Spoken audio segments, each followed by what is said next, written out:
Ladies and gentlemen, welcome back to another episode of the Austin Perry Show.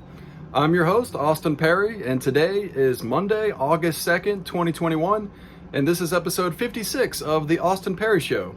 Here on the Austin Perry Show is where we talk about current events, politics, culture, news, advanced technology, and aliens. And ladies and gentlemen, here on the Austin Perry Show is where we strive for expanded consciousness and enlightenment. Ladies and gentlemen, we have a jam-packed, amazing episode for you tonight on this episode 56 edition, where we are going to be doing a deep dive on Nikola Tesla, the famous inventor and the amazing mind who was a great innovator of his time. And ladies and gentlemen, I would like to encourage everyone who is watching and listening, please visit my website, which is AustinParry.org, and that's spelled AustinParry.org. That is where you can find all of my content. That is where you can find merchandise for sale and artwork for sale. And most importantly, that is where you can leave a contribution to support the Austin Perry Show. If you would like to leave me a donation, I will be eternally grateful for that. That will help to support my video content into the future. That will fill up my gas tank and keep me going. And I am 100% supported by you, the viewers and the listeners. So thank you so much for your contributions and donations. Please go to AustinParry.org and make a donation that will really help me out. I am just a grassroots patriot journalist. I am not taking big payouts from big pharma or big government or big tech. I am 100% supported by you, the viewers and the listeners, so thank you so much for your donations. If you like my content and if you like what I report on here on the Austin Perry Show, please consider going to AustinParry.org and making a donation. So ladies and gentlemen, without further ado, let's go ahead and get into the information that we're going to talk about, to analyze, and to discuss here on the Austin Perry Show on this Monday, August 2nd, 2021, episode 56 edition, here where tonight we are going to be doing a deep dive on Nikola Tesla. And so, ladies and gentlemen, let's go ahead and go to the first slide here on the video monitor here behind me. And the first slide we have comes from Wikipedia.org. And this is the page for Nikola Tesla, the famous inventor and the famous scientist. And so let's go ahead and read. You can read along with me here. All right, Nikola Tesla, Wikipedia.org. Nikola Tesla, born July 10th, 1856, and died January 7th, 1943. Was a Serbian-American inventor, electrical engineer, mechanical engineer, and futurist, best known for his contributions to the design of the modern alternating current, AC, electricity supply system. Born and raised in the Austrian Empire, Tesla studied engineering and physics in the 1870s without receiving a degree, gaining practical experience in the early 1880s working in telephony at Continental Edison in the new electrical power industry. In 1884, he immigrated to the United States, where he became a naturalized citizen. He worked for a short time at the Edison Machine Works in New York City before he struck out on his own. With the help of partners to finance and market his ideas, Tesla set up laboratories and companies in New York to develop a range of electrical and mechanical devices. His alternating current induction motor and related polyphase AC patents, licensed by Westinghouse Electric in 1888, earned him a considerable amount of money and became the cornerstone of the polyphase system, which that company eventually marketed. Attempting to develop inventions he could patent and market, Tesla conducted a range of experiments with mechanical oscillators, generators, electrical discharge tubes, and early X-ray imaging. He also built a wireless-controlled boat, one of the first ever exhibited. Tesla became well known as an inventor and demonstrated his achievements to celebrities and wealthy patrons at his lab, and was noted for his showmanship at public lectures. Throughout the 1890s, Tesla pursued his ideas for wireless lighting and worldwide wireless electrical power distribution in his high voltage, high frequency power experiments in New York and Colorado Springs. In 1893, he made pronouncements of the possibility of wireless communication with his devices. Tesla tried to put these ideas to practical use in his unfinished Wardenclyffe Tower project, an intercontinental wireless communication and power transmitter, but ran out of funding before he could complete it. After Wardenclyffe, Tesla experimented with a series of inventions in the 1910s and 1920s with varying degrees of success. Having spent most of his money, Tesla lived in a series of New York hotels, leaving behind unpaid bills. He died in New York City in January 1943. That was during World War II. Very interesting. Tesla's work fell into relative obscurity following his death until 1960, when the General Conference on Weights and Measures named the SI unit of magnetic flux density the Tesla in his honor. There has been a resurgence in popular interest in Tesla since the 1990s. That is because Tesla was one of the best brains of all throughout history and one of the best minds, and he was way beyond his time during his life. He was experimenting with all kinds of different, very advanced methods of technology, and he basically discovered a way to give free power to the whole world, which basically got hushed up by a lot of the big corporations because they didn't want to empower humanity to such a degree. They wanted to control everybody. They wanted to keep everybody down. They wanted to use wires to transmit electricity. They didn't want to transmit electricity wirelessly. And so Tesla was basically the greatest inventor of all time. Everyone talks about like Einstein or some of these other people, but Tesla really was the best inventor of all time. And then there's a lot of different theories about him experimenting with time travel as well. That's not talked about here on this Wikipedia page. You'd have to go to other sources to find that information.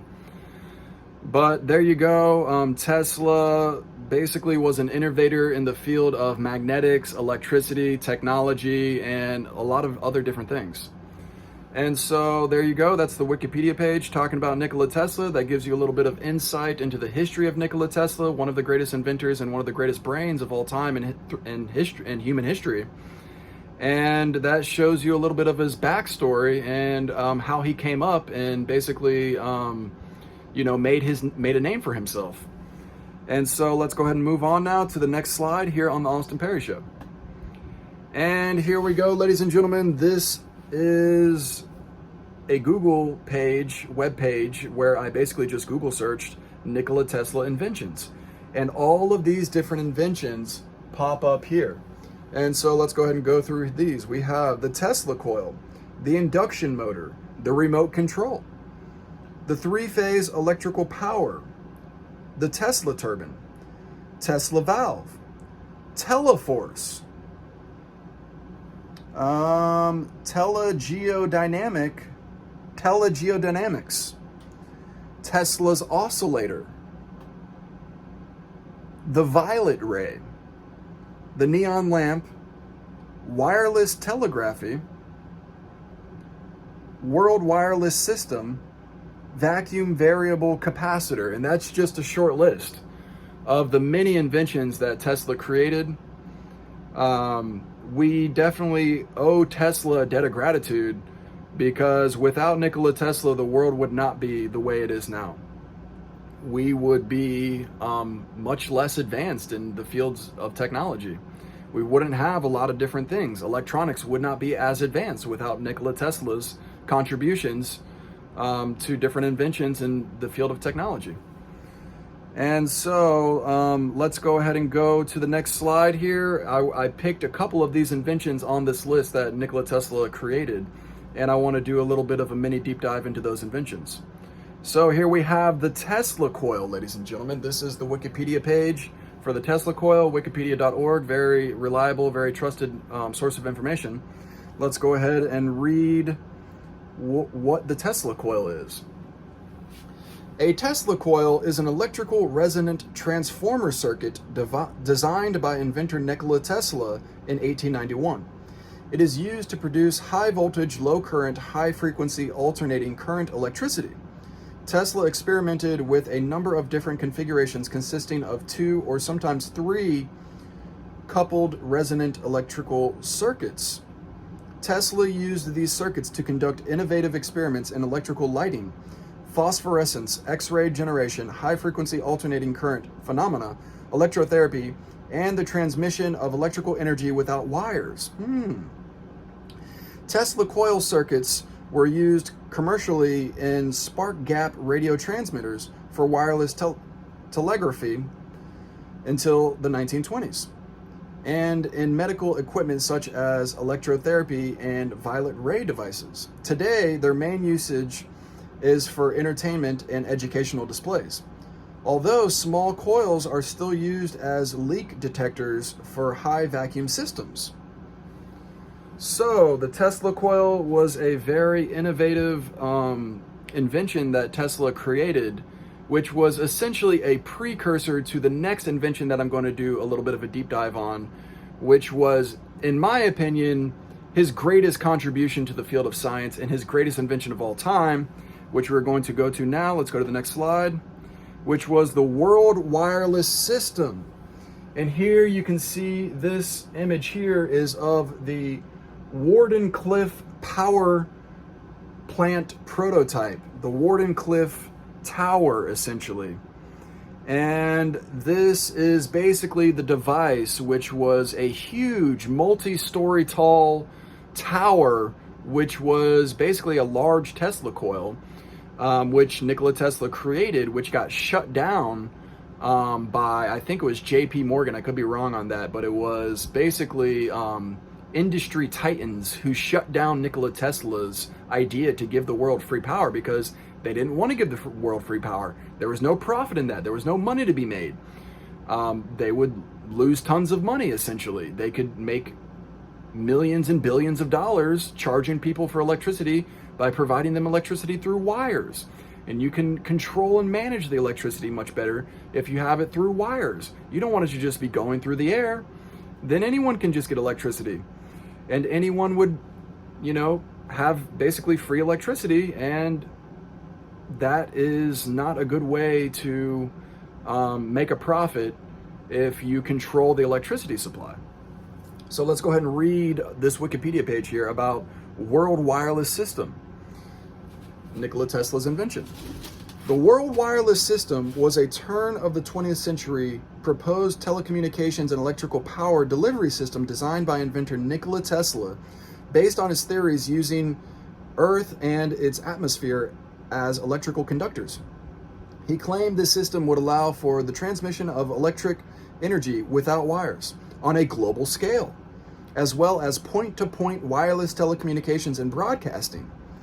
He made public statements citing 2 related methods to accomplish this from the mid-1890s on. By the end of 1900, he had convinced banker J.P. Morgan to finance construction of a wireless station eventually sited at Wardenclyffe, based on his ideas intended to transmit messages across the Atlantic to England and to ships at sea. His decision to change the design to include wireless power transmission to better complete the Guglielmo Marconi's new radio-based telegraph system was met with Morgan's refusal to fund the changes. The project was abandoned in 1906, never to become operational. Very fascinating, very intriguing. Let's just go ahead and keep reading this because, wow, this is amazing. During this period, Tesla filed numerous patents associated with the basic functions of the system, including transformer design, transmission methods, tuning circuits, and methods of signaling. He also described a plan to have some 30 Wardenclyffe-style telecommunication stations positioned around the world to be tied into existing telephone and telegraph systems. He would continue to elaborate to the press and in his writings for the next few decades on the system's capabilities and how it was superior to radio-based systems. despite claims of having carried on practical experiments in wireless transmission. There is no documentation he ever transmitted power beyond relatively short distances, and modern scientific opinion is generally that his wireless power scheme would not have worked. Really? Wouldn't have worked? I beg to differ. I think it definitely would have worked, and I think what happened was it worked too good. And basically the military and top level governmental officials swooped in and shut him down because they recognized this as a strategic military advantage over their enemies, over their foes. And so I think essentially this technology was basically swept under the rug, and they continued to refine this technology, and they continued these experiments in secret, classified, basically as like a black budget project. Because, like I said, the government and the elites and the global ruling class have no interest in empowering humanity to such an extent, because if they empower the small man, the peasant class, essentially, the low class people, they lose their power. That's just how things work. And so they don't want to lose their power over the people, and so they decided not to give the people such a great degree of power. And so this was an amazing invention. It was world-changing. It was way beyond Nikola Tesla's time. Arguably, this could have been something that he communicated with aliens to create, because this was way beyond human comprehension back then. A lot of people back in like the late 1800s, I mean, the illiteracy rates back then were just like over 90%, I think. I mean, people could barely even read. No one really knew anything about what was going on in the world. You know, people had very low information. You know, they basically just got, you know, some gossip from going into town every once in a while. Maybe one or two people out of the whole family of, you know, 30 or 40 people could like read the newspaper and just got that little bit of propaganda, you know. But people didn't really have this kind of academic or scientific information, the regular layperson. And so a lot of people thought that he was, you know, conducting, you know, satanic witch-like experiments. They thought he was like a witch, or they thought he was some kind of dark sorcerer. He was just delving into, you know, black magic or whatever. They couldn't comprehend what he was doing here. He was so beyond his time. And so, ladies and gentlemen, that is the Wardenclyffe power plant prototype, the World Wireless System. And they basically have this technology. They've had it ever since Nikola Tesla produced it back in the day, over 100 years ago. And so it's the same type of technology. A lot of you watching this, you probably know about. You have like a charging pad for your cell phone, right? You put your cell phone on the wireless charging pad. There's no wire connecting the phone to the pad. It's just touching it. But that energy is being transferred from the pad into your phone. That's the same type of technology. So there's pictures of Nikola Tesla where he was standing, you know, 20, 30, 40 feet away from like a Tesla coil, or in this case, the Wardenclyffe tower. And he's holding a light bulb, and the light bulb is illuminated, but it's not screwed into anything. He's just holding it, and it's illuminating the light bulb because the power is being transferred through the air. Now, whether or not this type of technology had any kind of detrimental health effects, I don't know. That people don't know about what kind of bad health effects potentially there could be from different types of electromagnetic radiation, or how exactly the electricity is being transferred through the air. I don't exactly know the science, but there could be some type of harmful health effects. Maybe not, though. That's yet to be seen. So there you go, ladies and gentlemen. That is, in my opinion, Nikola Tesla's greatest invention, the World Wireless System, the Wardenclyffe Tower, as you can see here in the image. So let's go ahead and move on now to the next slide here on the Austin Perry Show. All right, here we go.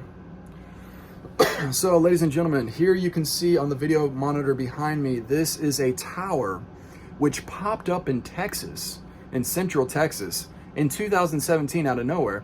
And it turns out it's this private company which is funding experiments which is basically like the same thing that Tesla was doing in the late 1890s and early 1900s. And so they're revamping this idea, ladies and gentlemen. Let's go ahead and read this news article here. This comes from TexasHillCountry.com.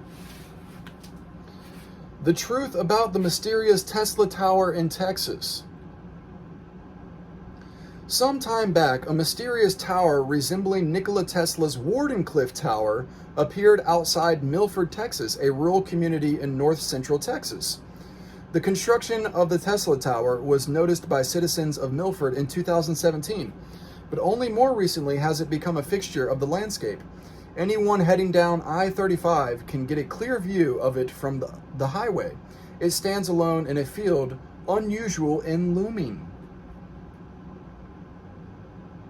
The similarities between Milford's mysterious tower and the Wardenclyffe Tower are visually striking, but it hasn't been nicknamed the Tesla Tower based on appearance alone. Tesla's vision for the Wardenclyffe Tower involved wireless transmission. He was attempting to create the wireless telephone system that we live with today, even predicting inventions such as the Apple Watch. Unfortunately, the Wardenclyffe Tower ultimately led to the engineer's downfall. Though the construction of it was finished in 1902. Tesla lost possession of it in 1915 because he was unable to afford the mortgages. Visiv Technologies, the party responsible for the construction of the tower in Milford, has similar goals. If their experiments with the tower are successful, this would mean they can wirelessly transmit energy between any 2 points on the globe. Their aim is to utilize the Zinc surface wave, an electromagnetic wave that uses the surface of the Earth as a guide, enabling it to carry signals and electrically over long distances. Electromagnetic waves are results of vibrations between electrical fields and magnetic fields. The Zinc surface wave is named after Jonathan Zinc, a physicist and electrical engineer. He was among the pioneers that studied electromagnetic waves. Zinc surface waves have not yet been experimentally observed, and Visiv is unique in that its technology only uses these surface waves as opposed to radiated waves. Okay. Visiv Technologies' goals can best be summed up in their mission statement. Our mission is to bring surface wave technology to market in a safe, environmentally conscious, and reliable manner, improving living conditions across the globe. There are populations in the world that don't have access to electricity. If these experiments are successful, this could mean an environmentally conscious way to provide electricity or means of communication. It's an exciting time for Texas. Visiv is bringing the technology of the future to our backyard and has assured nearby citizens that their experiments will not have harmful effects on them. Well, there you go, ladies and gentlemen. So that is a tower in Milford, Texas. There you go. You can see it on the video monitor behind me there. And that is very similar to Nikola Tesla's Wardenclyffe Tower. There you can see the Wardenclyffe Tower. And essentially, they're just kind of revamping the idea. They're doing it a little bit differently, but it is essentially the same concept. And so that is very interesting. And once again, that comes from TexasHillCountry.com. Now, you might be thinking, well, we already have a bunch of towers all around us that emit electricity through the form of electromagnetic radiation, which are the cell towers. So let's go ahead and look at a picture of one of the cell towers. So there you go. This is a modern 5G cellular cell phone tower. So this device emits electromagnetic radiation. And it basically is used by all of the different cell phones to communicate wirelessly. Now, I think about, could this be used to transmit electricity to also charge your cell phone? And if so, would that have harmful health effects? I don't know the exact answer to that, but it is very interesting to think about, because if you think about it, I mean, just look at this thing. It's very similar to one of the Wardenclyffe towers. I mean, it's a tall tower. It emits radiation. It emits electromagnetic radiation. It's emitting electricity. Electromagnetic signals go into your cell phone. And so some people say, well, the gauge of the wires aren't thick enough to emit such a strong electrical signal. It would melt the wires if you tried to push that much power through it. Well, I don't know the gauge of the thickness of the wires inside of this tower. Maybe it has really thick wires inside of it. Maybe it really can emit strong electrical signals. I don't know. But would that be harmful to human tissue? Would that be carcinogenic? I don't know the answer to that either. Or the other thing I think about, could this be easily retrofitted to be a Wardenclyffe tower, essentially? So not only are we using these 5G cell towers to communicate wirelessly with, you know, radio signals through the air, but also it could be to illuminate your lights, to power your electric cars, to power your Tesla cars, for instance. So it could be possible that all these towers just could be easily retrofitted, or it's classified information. They're just not telling everyone. They already have that capability. I don't know.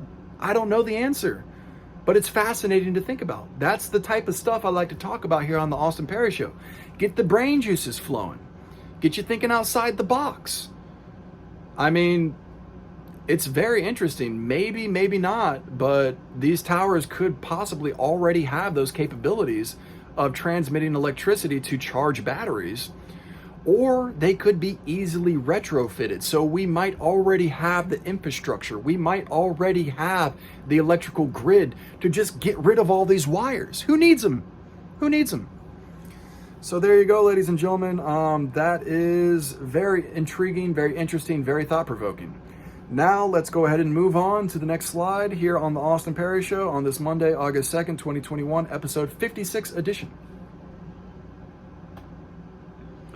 All right, we're switching gears here. We're going to talk about a different topic. I want to talk about Taiwan, which is the island country just outside of China, which is basically standing in the way of Chinese domination, global domination, essentially, because Taiwan is an ally of Japan and the Philippines and Australia and the US, and it is basically China's biggest obstacle,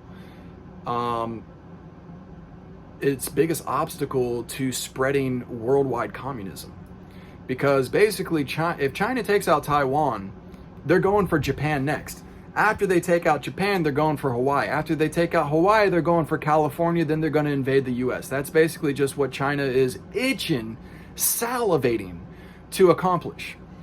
And so Taiwan basically used to be part of the Chinese mainland. They used to be one country. They split off after there was a Chinese civil war. And so China, which has communism, which is their system of government, Taiwan, which is a democratic state, they basically don't agree with each other. There is much more freedom in Taiwan. The people are much more oppressed in mainland China. And so Taiwan also, not only for its geographical strategic advantage is one of the reasons why China wants to conquer Taiwan, but also Taiwan is one of the biggest, if not the biggest, producer of microchips in the world. And so their computer microchip production capabilities, their factories and their warehouses, is another reason why China wants to take over Taiwan, because they will seize all of those factories and all those manufacturing plants. And so this is a video here I have on YouTube. This comes from the YouTube channel Covert Cabal, a very good YouTube channel. I suggest everyone subscribe to the Covert Cabal YouTube channel. He has very amazing videos and provides very great insight. And this is basically breaking down and analyzing what could be a potential situation between China and Taiwan and what the tension is there between Taiwan and China. So let's go ahead and watch this video here. Let's go full screen first, and let's play this one. .com. To understand why China wants Taiwan, a quick history lesson. All of China was once united and called the Republic of China. In the 1920s, communism arrived in China through the relations with the Soviet Union, who had itself at the time just gone through a communist revolution. As this new party, the Chinese Communist Party, or CCP, grew in numbers, clashes began between them and the government. This eventually escalated into a full civil war, which the CCP won, all except for the island of Formosa, what we now call Taiwan. Chiang Kai-shek, the leader of the Republic of China, retreated to the island as they lost territory on the mainland, and the original government of the Republic of China still remains there to this day. After the retreat to Formosa, most people, including the US, expected the Chinese Communist Party to invade the island. The US at the time said that they would not interfere with an invasion. This was in 1949.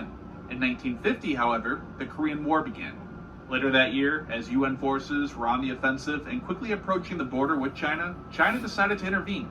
This changed the US policy toward Taiwan from non-intervention to one seeking to contain China. President Truman set up the Formosa Patrol Force, made up of elements of the 7th Fleet, to defend Taiwan. There have been a few small conflicts between the two Chinas since, but the overall situation remains basically the same today. Both sides still desire to reunite the two, and each also considers the other as part of their own territory that is just occupied at the moment. The situation is somewhat similar to North and South Korea. Both want to reunite, but have a completely different idea of how to do so. One with the Chinese Communist Party in control, the other with the Nationalist Party.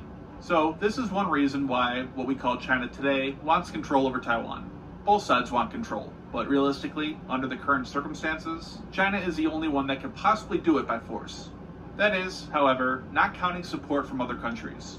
Taiwan, along with an ally in the US, can pose a serious threat to China. While the US doesn't have any military bases or forces on Taiwan, they do sell weapons to them. In 2020 alone, the US sold over $5 billion worth of arms to Taiwan, including anti-ship missiles, rocket artillery, land attack cruise missiles, drones, communication systems, and more. A large portion of Taiwan's air force is made up of US equipment, the same with their army, which will soon include over 100 M1 Abrams tanks. They even operate several US Patriot air defense batteries, including PAC-3 interceptors, which are designed specifically to shoot down ballistic missiles. So, China sees this as the US getting involved militarily right on their doorstep, just 150 kilometers off their coast. In a way, it's similar to the Cuban Missile Crisis that the US protested so heavily against, as Cuba is also just 150 kilometers off the coast of the US. And just as the US didn't want Soviet influence so close, China doesn't want the US there. This is also why China so heavily protests and criticizes any talk of Taiwan independence, and even any arms sales to them. They fear independence could result in the US stationing forces, offensive weapons, and building air bases and naval ports on the island. Besides these concerns, there are also what you could call selfish reasons why China would like to control Taiwan. One would be to have a buffer zone between them and any potential adversary. Controlling Taiwan would also give China easy access out into the rest of the Pacific, something that is currently heavily blocked geographically by South Korea, Japan, Taiwan, and the Philippines, which form a sort of wall, referred to as the first island chain. Being able to reliably access the Pacific so much more easily would really help cement China as not just a regional power, but a global superpower. Taiwan also has a strong and high-tech economy. They are the world's largest producer of semiconductor wafers, something that is vital for production of everything from automobiles to smartphones. And China, despite their complicated relationship with Taiwan, relies heavily on them for this. Gaining control over this industry would be a massive win for mainland China. So, with all these concerns over Taiwan, and benefits it would bring China by controlling it, why haven't they invaded yet? Well, up till recently, it was unlikely that China would have been able to successfully invade Taiwan. Amphibious warfare is often stated to be the most difficult and complex operation possible. Even today, some people question whether China has the ability to actually pull it off, given the decades Taiwan has known about the threat and built up a military to do just this, stop an amphibious invasion. They have dug in, prepared defenses, and trained regularly to repel a Chinese assault. Also, Taiwan's friendship with the US and other nations which have said that they will come to their defense is another reason why China hasn't invaded, and would have to be extremely careful in doing so. They know that an invasion of Taiwan could quickly escalate into a much larger regional war. Then, not only would they have to fight Taiwan, but also deal with threats from all over the region, like that of the US, South Korea, Japan.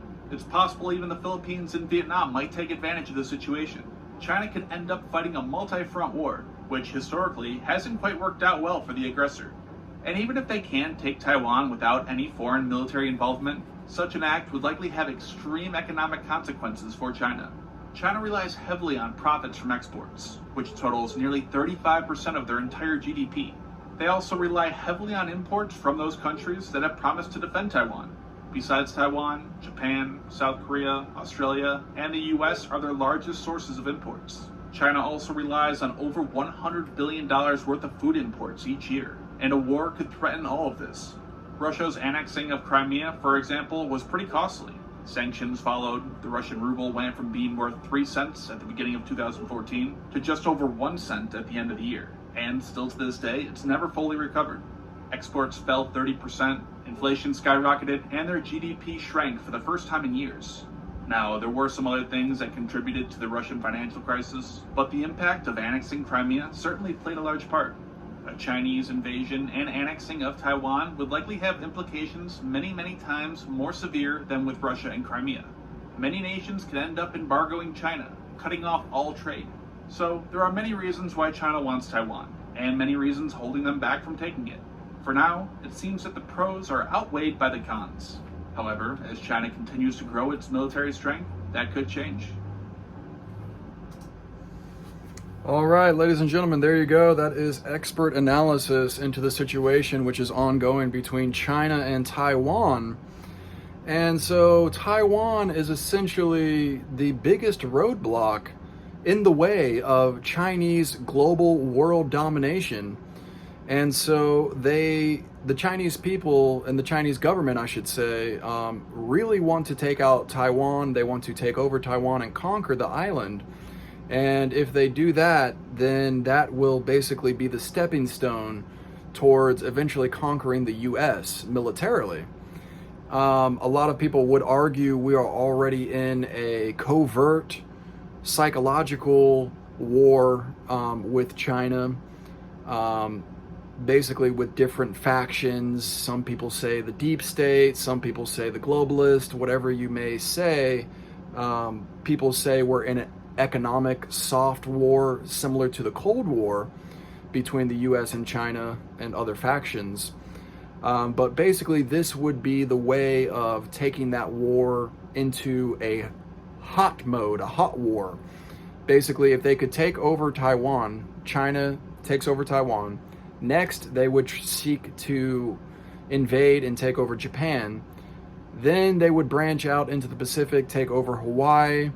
Then they would take over California. So basically, Taiwan is standing in their way. They want Taiwan assimilated. They want to gulp up Taiwan, as it were.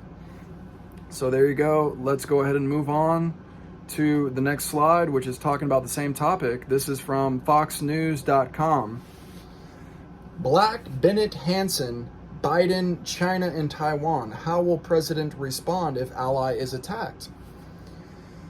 It is hard for us to be confident that the Biden administration would be purposeful in such circumstances.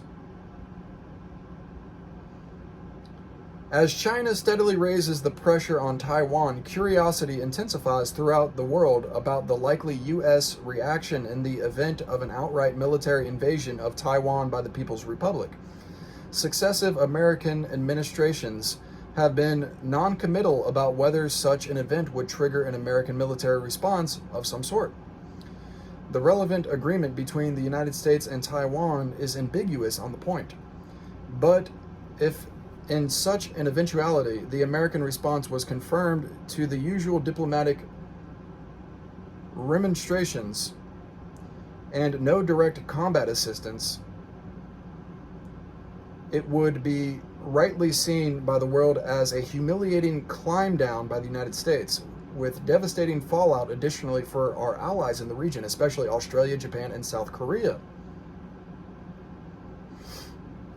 It might even be seen as the turning point at which China surpassed the United States as the world's most important and influential country.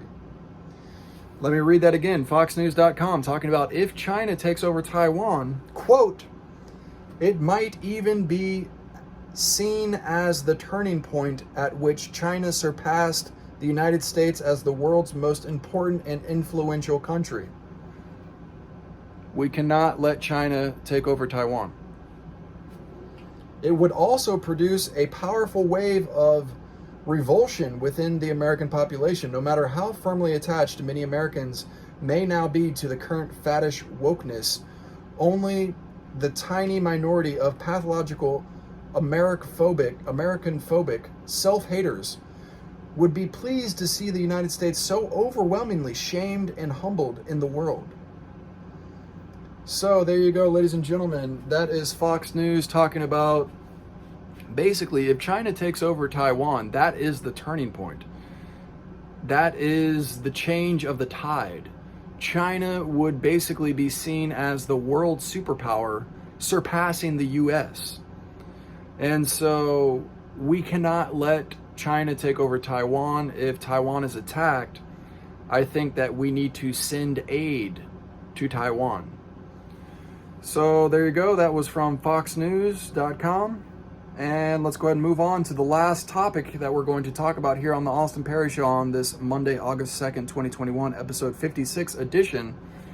And we're going to switch gears now and talk about Charles Hall, who is an expert on extraterrestrials, especially the alien species, the tall whites or the Nordics. And so Charles Hall was in the military, and he was a weather monitor in the Army, I believe. And so he traveled around all of the different locations with which he was designated to monitor the weather. And a lot of those different locations were areas such as Area 51 and other different military bases where he says he encountered a lot of different alien creatures, including the Greys and the Tall Whites. And so Charles Hall is an expert on the alien race, the Tall Whites. And so let's go ahead and watch an interview of Charles Hall talking about the alien race, the Tall Whites. Let's go full screen here. And let's watch this video. Do you wonder what might lie out there deep in space? Do you want to believe we're not alone, that somewhere in the universe, intelligent life may actually exist? Our next guest says there is life out there. It does exist. Dr. Charles Hall says he spent 2 years working with extraterrestrial beings during his time with the American military. He claims the US military has actually been in contact with alien species for years. And Dr. Charles Hall is here to explain, along with his wife Marie, live from what Bugs Bunny used to call Albuquerque, New Mexico. Now, thank you both for your time. Terrific to have you with us. Firstly, Charles, can you tell us your story of how you managed to come into contact with these beings as you worked with the military? I'm a Vietnam veteran, and I enlisted in the Air Force in July 1964, and I was trained as a weather observer. And I was sent to Nellis Air Force Base, Nevada, outside Las Vegas, Nevada. And for 2.5 years, I was sent up to the gunnery ranges up at Indian Springs, and I was given a clearance to allow me to go anywhere in Dreamland, as long as I was alone. I discovered that up there at the north end of Indian Springs Valley, which you can see on the map, in the state of Nevada here in America, that there was a base which the U.S. Air Force maintained for a group of extraterrestrials who were tall and white. And I, as the duty weather observer, was allowed to go up there, or they were allowed to come down to where I was.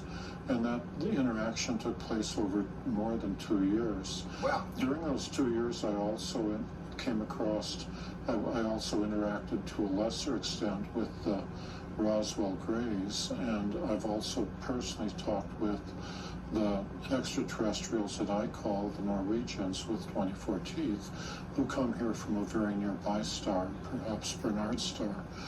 And my experiences, my presentations, my books are unique because I'm the only person that I know of that was allowed to interact with the extraterrestrials, the tall whites, for more than 2 years. So three different species of aliens you're talking about there, Charles. Yeah, can you describe what they look Yes, like, that is what they correct. were like? Well, I'll start with the tall whites. They're thinner than we are, and they're very frail. Throughout most of their life, they are the same height as I am, 5'11", but they live 10 times longer than humans. They live 600 or 800 years. Wow.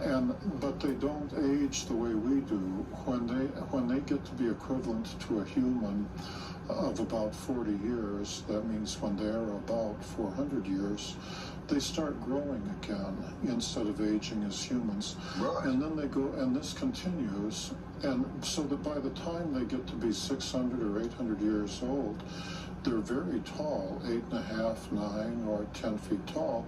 But this is not necessarily good because their skeleton grows more than their internal organs. And so there comes a time after 600 or 800 years when their skeleton, their body is tall, but their organs can't support it, at which time they die a natural death, because they're just flesh and blood creatures like we are.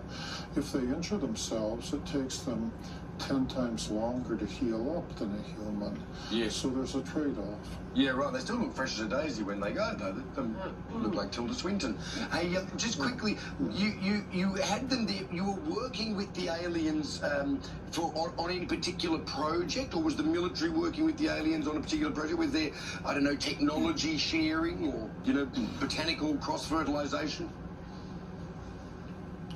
The U.S. Air Force, and I'm speaking of the mid-1960s, was willing to give them anything they asked for. When I first met them, I was very afraid of them, and every human I met when you come across them out in the desert was naturally very afraid of them, and they were even more afraid of us. It's like running into a gorilla in the wild, where the gorilla is on his home ground. So they had to go through a process of becoming used to being around humans before they could take part in the technology transfer program. I, as the weather observer, was the test human. As an enlisted man, I was expendable, Sure. I was the one they send out to and say, practice talking to Charlie. And Marie, let's bring you in. You've never seen these things for yourself. Are you a believer? Because probably a lot of people watching this morning are going to think, I don't believe him. It's ridiculous. How could it be possible? Well, Charles was very intelligent in that he waited until we'd been married a couple of months before he told me about the extraterrestrials coming into his barracks at night. And he said, well, what do you think? And I said, I really don't care. I have never given any thought as to whether they exist or not, and I really don't care. I've known Charles. We've been married over 43 years. He may be a character, but I am his character reference, and I totally believe that this is real. Furthermore, we have had confirmations from people all over the world. We have never had any serious tire kickers. People who say, well, certainly there seems to be a lot of people, would seem to be a lot of people around the world who would support your view on this, who seem to have their own experiences, but probably not quite as intimately as you. Now, unfortunately, we are going to have to leave it there, Charles and Marie, because we're about to lose our satellite, but you're coming to Australia next week to give a series of talks, and we can't wait to see you. Yeah. And all the details of your tour will be on our website, so those interested in the life beyond. All right, ladies and gentlemen, there you go. That was Charles Hall, who is an expert on the alien race, the Tall Whites, and he is known as being the one man who has the most intimate experience with the Tall Whites, having dealt with them for over 2 years while he was in the military. He came in close contact with them on a frequent basis. So he has the most experience dealing with them firsthand out of anyone that I know of, or that you can find, or that you can research on the internet, or that you can look up. And so Charles Hall, the expert on the tall whites. The tall whites is a race of aliens which is said to have infiltrated many different high-level positions of government, and also it is thought that a lot of the different tall white aliens have infiltrated different positions within the Pentagon, as well as many different Air Force bases around the country, because the tall whites essentially just look like humans, but they are very slender. They actually are stronger than humans and faster than humans and much more intelligent, but they have fair skin, very whitish blonde hair, and then they have sometimes blue eyes, sometimes pale green, sometimes pale gray eyes. But essentially they just look like very handsome or very pretty humans, kind of androgynous looking. You don't know sometimes whether or not it's a male or a female. But because they look so similar to humans, you would just mistake them for like a Northern European person, someone of like, Norwegian descent or like Viking descent or something like that. You would just think of them as like a pale Scandinavian, essentially. And so because of this, they are said to have infiltrated a lot of different high-level governmental and military positions. And essentially there are 4 main types of alien species. There are a lot of different types of alien species, just like there are a lot of different types of animal species. And so, but the main types are the gray aliens, which everyone knows about, the reptilians, the tall whites or the Nordics, and the insectoid aliens. And so those are basically your main different categories of alien species that a lot of people, including myself, think or theorize that they are already among us, living within humanity in secret, in hiding, essentially, which is covered up by the government and the military and things such as that. And so there you go. There is the gentleman Charles Hall, which I wanted to show everyone this interview talking about the tall whites. Very interesting and very intriguing and very fascinating. And so, ladies and gentlemen, that does it here on this Monday, August 2nd, 2021, episode 56 edition of the Austin Perry Show. I want to thank everyone for tuning in and watching this mini deep dive on Nikola Tesla, the great inventor, arguably the greatest mind of all humanity. And ladies and gentlemen, I want to encourage everyone, please visit my website, which is AustinParry.org, and that's spelled AustinParry.org. And that is where you can find all of my content. That is where you can buy merchandise and artwork.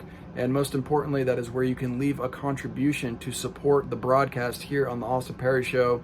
I am 100% supported by you, the viewers and the listeners. If you like my content, if you like the type of information that I cover and that I analyze here on the Austin Perry Show, make a donation that will fill up my gas tank and that will help to support me into the future.